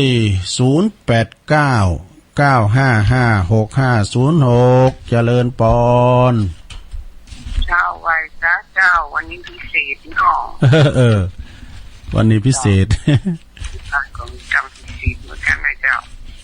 จ้าวันนี้ยายน้อยมีกรรมทรงน้ำพระเจ้านะเจ้าเนาะคุณว่าไม่หังจตุหัปปะเยหิจะพิปามุตโตมีขานาโคนาโมทายะนะเจ้าแล้วก็กรรมที่คำพระเจ้าคุณว่าสุวรรณลูปังสุกตังเทมะนะเจ้าสุวรรณนี่ทองเนาะภาษาบาลีนี่ก็มาสุวรรณเป็นว่าทองไทยลั่นนี่เป็นว่าเงินนะเจ้าเนาะกำยองวันละกำนะเจ้ากำนี้ว่าเป็ดกันนะเจ้าเนาะภาษาไทยแปลว่าตรงกันเจ้าไว้จ้าเจ้าแม่น้อยนี่เปิ้นฟังกำตรู้เหมือนกันเด้อคำว่าเต็ดเอ็นทะลุคิดว่าเสียนกะเต็ดกะเนี่ยเปิ้นจะเป๋เหรอโอ้ขอบคุณแม่น้อยเด้อเอาน้องเบลไอเบลไว้สาครับ ฟังเรื่องแต่เจ้าแล้วครับผมอ๋อดีก็ขอบคุณเรื่องเจ้านางเจ้าในตุลุงลืมปิดเพลงได้กะแต่เจ้านี่ดีแล้วบอกเลยก็ดีแล้วจะโทรหาตุลุงก็โทรเตือนเนาะเต็กมาเด้อกันนี่นะเต็กมาเด้อคุณเฒ่าได้เดี๋ยวมันจะคัดแต่ขอฟังตุลุงอยู่แมลงจัดอยู่ค่ะแมลงเบิดจัดอยู่เพิ่นเป็นกำลังใจให้ตุลุงนะครับบึดมาช่วยกันจัดแถมเนาะจะไปกาดแล้วครับไปกาดเนาะขอบคุณน้องเบลเนอร์สาธุน้องเบลเอาเจริญปอนไว้สาตุลุงโอ้พี่จอมยุทธมาแล้วโอ้จอมยุทธ2แผ่นดินวันนี้ฉุกเฉินครับงานข่าวฉุกเฉินหน่อยเนี่ยโอ้ก็ตื่นมายังปัญหาคือที่มาของความสำเร็จแมนเป็นยังมาช้าดีกว่าไม่มาเนาะแม่สถานีแดนดินทิลนานี่ถ้า4 โมงครึ่งนี่จะหายแล้วนะก็น่าเจ้าเบิ่งหู้อีกฮะแดนดินทิลนารุจิสมบัติเด้อเพิ่นกำลังแปลงมานี่สิงนี่จะหายมาแล้วก็มาตอน3 โมงนึงครับมาได้สักปีน่าเสียดายแต่จราจรทางอากาศเด้นะกะพระเจ้านี่มันยังได้ตึก4 โมงครึ่งนั่นแหละก็ได้หายแซ่บก็เพิ่นเป็นเพลงแล้วเนอะก็เป็นเพลงแล้วเนี่ยโอ้เสียดายเด้อกันเด้เสียดายมันต้องเสื้อฟังตุลุงน่ะตั้งแต่มันอันคนอื่นเพิ่นเปิดเท่านี้เพิ่นเปิดแล้วมันแปลกันเนี่ยได้มันไก่กันเนี่ยฮู้นี่ไอ้แม่นเพิ่นจราจรทางอากาศการไฟเปิดนี่แหละมันก็บีกันหน่อยนะอย่าเฮาเล่นวอร์มก่อนนะกะแม่นเสาไปสูงกว่าเดียวตุลุงคำเดียวนี่ก็เรียกมันเป็นเพลงอันชลินออกละชลินออกแล้วโธ่เพลงชลินก็โมนกะนะคะก็โมนนะคะวันที่6วันที่26ปะกันเนาะตุลุงเนาะปะกันแน่นอนกะไปปะกันบุเนาะตุลุงเสาหาก็ไปจะไปวันใดวันที่26นะคะเสาหาเพิ่นเอาต่างไปแล้วนี่โอ้เสาหาไปนอนบุรีเสียดายเสาหาเพิ่นมีวางศิลาฤกษ์เตียนวัดหนองหอกตุลุงเพิ่นโทรมาโอ้มันซุบแตดกันได้เพิ่นแต่วางศิลาฤกษ์หลายวัดเด้อวัดพระเจ้าหูย่านวัดดงนิมิตแถมอนุทนาจารย์พบโชคนะท่านเจ้าคุณพบโชคเพิ่นจะมาวางศิลาฤกษ์พระราชเจดีย์เสาหาเสียดายเด้อกะขอบคุณไอ้นั่นนะบึดปะสาธุปะกันแน่นอนสาธุจอมยุทธ2แผ่นดินล่ามช้างตำบลประตูป่าละปูนพวกนี้นะเจริญปอนเจ้ากับไอ้ตาเจ้าอาจารย์เมลี่ ห้วยโทก เจ้าโอ้ต่อไปทางหน้านี่กลางงานวงนักแท้หน่อทาง โอ้ เนาะ แต่ก็ขนาดเปิ้นยกเลยกันจะหลายตำบุญนะเขากำเนี่ยโท เจ้ามันจะออกกลางกันนะเนาะ เออ เออ ที่เปิ้นจัดก็มีค่ะ ก็เป็นการที่ว่าส่งเสริมการทำบุญเนาะอย่างว่าเขากำเนี่ยเขาในมดหันนะเขาในมดหันอย่างซีรีส์นี่เปิ้นก็ตะแปลงคุณตั้งคอนกรีตเขาไปเหี่ยวนะนั่นแหละเจ้าอนุโมทนากับเพิ่นเลยนะเจ้าแม่นเจ้าขอบคุณแม่ลีเนอะสาธุ กำลังใจนะเจ้าแม่ลิห้วยโทกเพิ่นก็โทรมาเป็นประจำเจริญปอน เจ้าตั้งได้ยังไม่บอกข่าวเมื่อกี้นะตาแก่เจ้าแม่บุกคำเนาะฟังอยู่เด้อฟังวันไม่ได้แก้วแล้วเด้อตัดจากดีกะเป็นกำลังใจเด้อขอบคุณหลายๆเด้อแม่บุกคำเด้อแรงบึดฟังแถมจ้าตูฟังวันไม่ได้แก้วล่ะฟังไปวันนี้ได้ฟังเพลงสักคำเจริญปอนภาษาเจ้าตุลุงแม่ฟองเห็นมีเพลงจะกังฮะเห็นมีเพลงจะกังเลยปงดอนเนาะปงดอนแจ้โฮมกันเป็นละเพลงกับนี้วันนี้อันมันสุกเสริญดอก ตุลุงก็รับดีให้ล่ำกันมีแม่เดินเพนกับไปหัวเรือนกันเนาะ แม่เดินเพนเป็นโทรมาบอกหลอกง่ายตุลุงก็มาปิดโทรศัพท์ไปแบบขึ้นแล้วนี่นะน้องเจมันโทรมาติ๊กอ่ะโทรมาแล้วก็เขาก็อันนี่กะแล้วก็เขาก็เลยเดี๋ยวตุลุงจะรับก่อนเลยกันตุลุงก็ปิดโทรศัพท์มันปิดเหตุตั้งแต่เจเลยตัวเจนี่น้องเจนี่นะโทรมาอยู่ติ๊กอ่ะเจนี่มันอย่างนึงนะมันเป็นคุ้นอย่างนึงนะถ้าว่าเฮาหับเนี่ยมันจะโทรมาเด้อโทรเฮาจนหับอ่ะอู่กันฮู้เรื่องเลยจะโทรมาแล้วเลยปิดอ่ะขอบคุณแม่ฟองเด้อโอ้ขอบคุณแม่ฟองปงดอนแจ้ห่มลำปางเจริญปอนภาษาเจ้าตุลุงแม่เพนว่าไปเลยไว้กำลังตาแสงกำลังใจได้แสงไฟกำลังใจได้แสงธรรมเจ้าสัจจริงเป็นลุงตุลุงออกวันนี้แต่ก็อันนี้ก็สุกเสริญนะกันขอบคุณเพราะวานเพราะวานเฮาก่อมหู้มาก่อนกันเพิ่นก็พยายามโทรหานะแต่พอโทรมาดึกหน่อยนะแล้วก็เฮาก็เลยรับไปก่อนเจริญปอนกับภาษาครับหลวงลูกเอามาแล้วท่านพระอาจารย์เอาลักเฮาครับผมวันนี้นึกว่ามาได้ยินเสียงหลวงลุงนี่วันนี้สุกเสริญหน่อยวันนี้นะครับผมแต่มาจ่าดีกว่ามาเนาะครับมาบริหารเวลาฟังอยู่เด็กแรงบึกก็มาอยู่เนอะแรงบึกครับผมบ่าย3วันนี้วันศีลด้วยเนาะพระเอาลังเนาะครับผมวันนี้ก็วันจันทร์แล้วเพื่อนผู้ได้ยินฟังอาจารย์เอาหลักเขาแล้วครับผมสมมุติครับมาเก่าหางไงเนาะครับกันแล้วโมนติดตามฟังโตก็อยากมาเสริมไม่กว่าเดียวขอบคุณสาธุย่ำว่าตัวลุงโอ้เรื่องงานนี้กะเรื่องหมากับแมวมันถูกกันเปิ้นก็มาเสริมนะอาจารย์เอาลักนะเพื่อหมูก็กูอีดก็มันมาเป็นไล่ได้เอาก็แล้วมันได้ยินเจริญปอนกับภาษาเจ้านะให้ตั้งใดจ๊ะแม่ฟองคำห้วยก่อทองเจ้าแม่ฟองคำลูกเนี่ยพ่อครูสมเพชรเจ้าแม่น่ะติ๊บแก้วภาษาเจ้าฟังจังหวัดนะเจ้าสักเย็นเจ้าดีกะหวยบอดห้องเลยเนาะเจ้าก็ขอบคุณตัวปีสมเพชรโดยเพิ่นฝากกรรมมาจัดหลายยังไม่ได้เอามาอูดเรื่องงานเป็นนักเกินงานเป็นหลายไงบทโทษพานักเทศยาบทบริหารงานหลายอย่างแต่ไปปะกันอยู่เพิ่นจะไปอยู่ไปอันปุ่นตั้งปนอยซีโนนกาตาลิโยจะไปส่งดู หลวงพ่อมันนี่ก็จะเอารถตู้ไปฮกกันกันเนาะเจริญปอน พระเจ้าจะลุง แม่พิมพ์มา เจ้า โอ้แม่พิมพ์ฟังเจ้าแล้วกะ เจ้าฟังเจ้าเลยเจ้า ดีกะ ชัดเจนดีแน่เจ้า โอ้ขอบคุณหลายๆเด้อแม่พิมพ์เด้อ เจ้าไว้สาเจ้า เจริญปอนเจริญปอน เจ้าฟังนะเจ้า แม่อยู่ไหนแม่ น้องหลง แม่สีทอนน่ะ เจ้า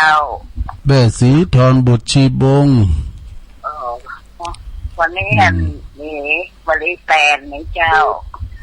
ฮะ นี่แตนกับเจ้า วันนี้แตนไหมมันนี่มาแตนเบิ่นแรงบุทำเลยแรงบุท แล้วฟังกับม่วนดีจะได้ค่ายหัวเลยหรอ น่ากะแรงบุแทมอ่ะกะ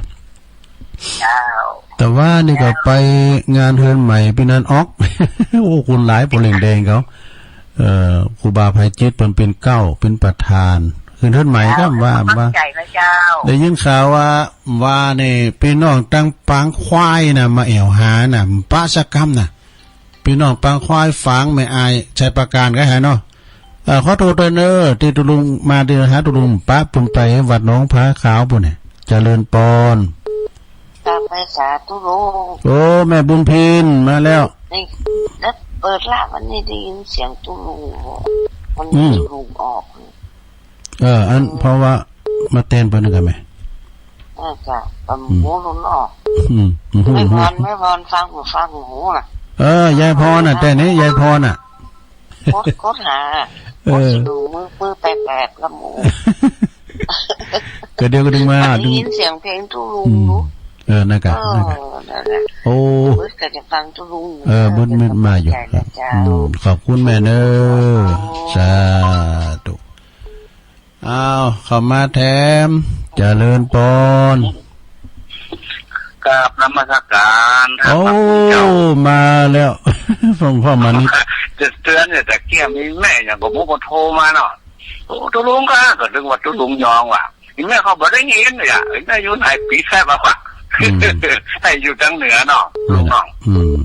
ผมจะฟังตุลุงทุกถ้อยคำที่ตุลุงเตะตะกี้ตุลุงเผลอไปกันตุลุงว่าวันเสาร์อ่ะ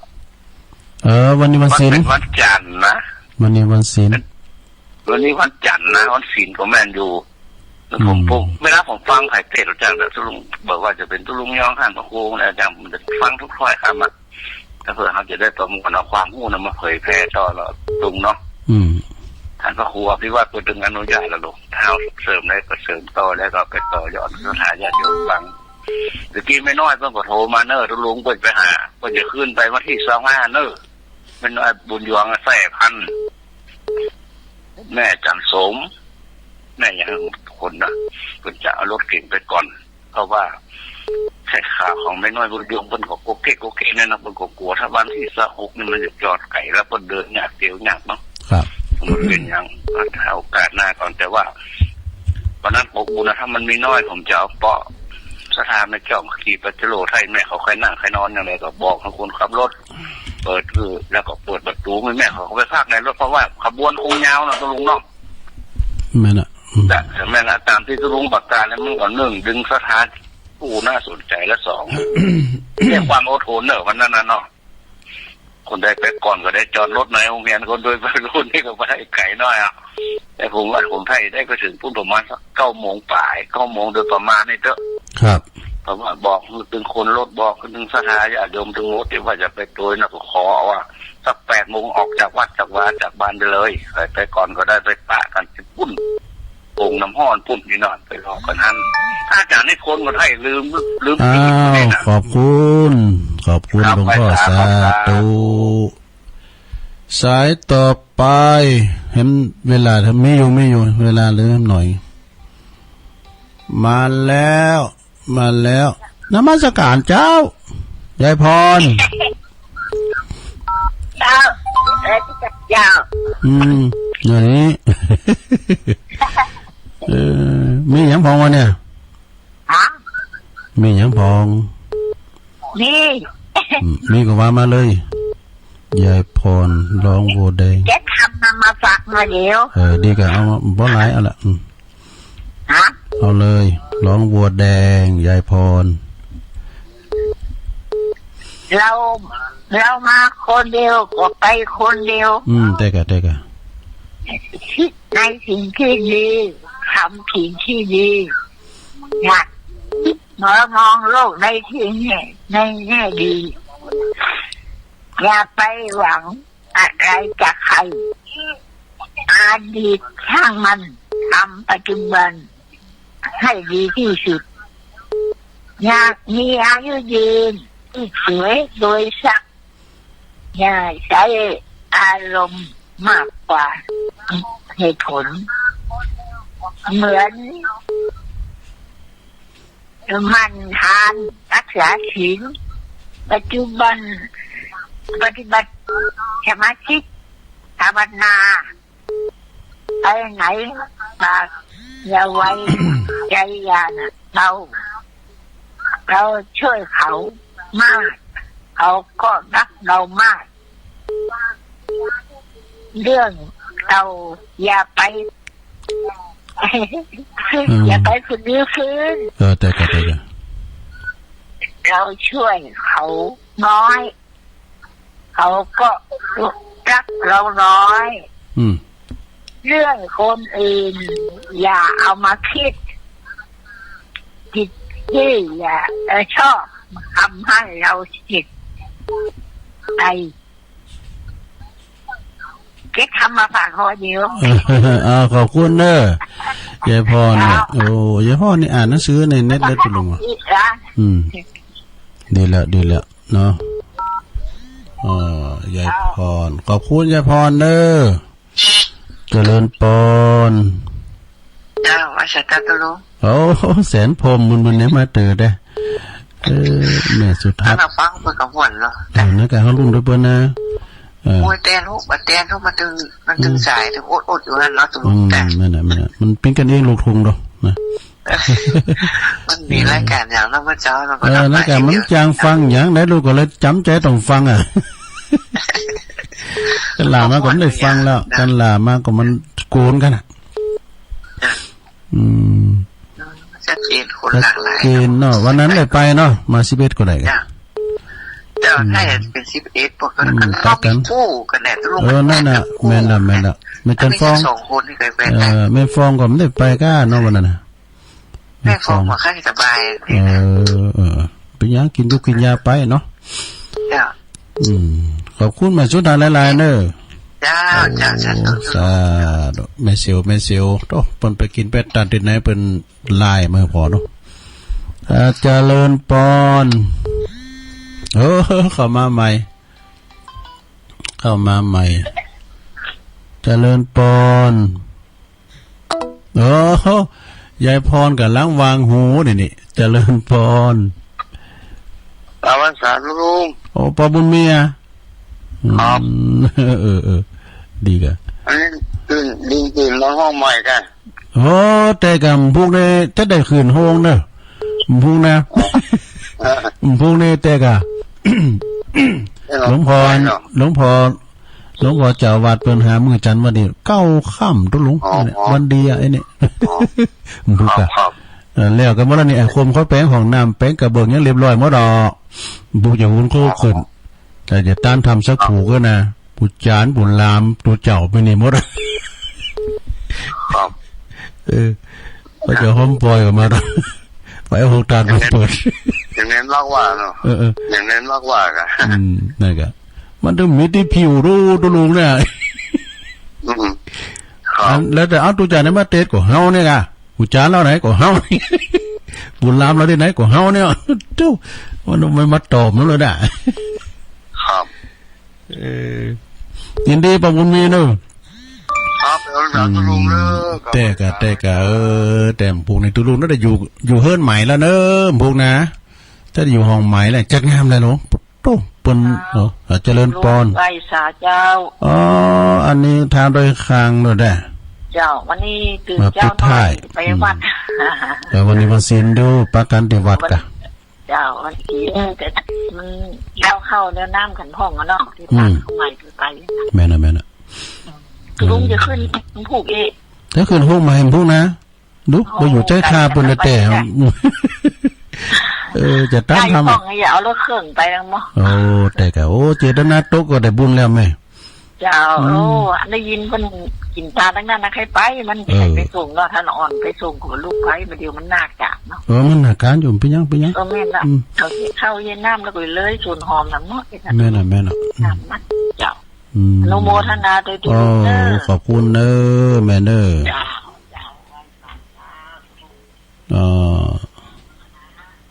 เอาทำสายเนี่ยทำสายเอาท่านอาจารย์นิพนธ์มาแล้วเจริญไว้สาครับเลยเวลาหนวดปิดให้เลยเนาะนิมนต์อาจารย์อาจารย์นิพนธ์ครับผมเอาเลยกราบนมัสการครับสุดท้ายพอดีครับมันโทรไม่ติดครับมันดิ่งมันการใหญ่พรกะไม่ใช่นะครับมันขึ้นสีเขียวมันเตือนออกมาเลยครับเอาเลยนะครับเอาเลยครับนิมนต์เลยครับก็ถึงโยมพิสมัยคิดถึงโยมพิสมัยคิดถึงหลวงพ่อมานิดคิดถึงโยมพรทุกคนละครับเดี๋ยววันที่26ก็เจอกันละครับแต่กันครับอยู่เรือนพังยังดีบ่มีทุกข์ดีกว่าคุกหลายเท่าไม่เศร้าหมองจนยังดีมีธรรมค้ำประคอง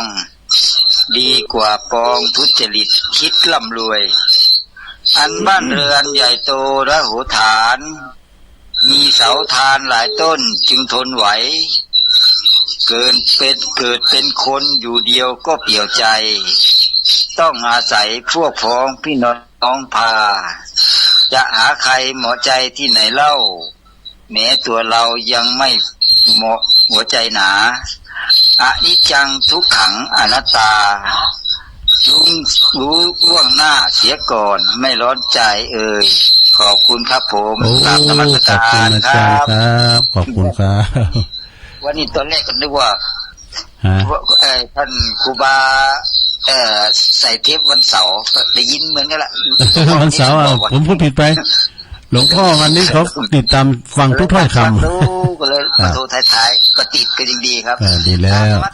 ไว้สาครับเอาละศรัทธาญาติโยมลงเลยเวลามาเนอะเดี๋ยวมันจะกินเวลาเปิดน้ำแรงบึกก็ฟังกันได้ดีเนาะแรงบึกเกินเดี๋ยวฟังท่านพระครูต่อเนอะเพิ่นจะต่อรายการตุลุงนี่นะ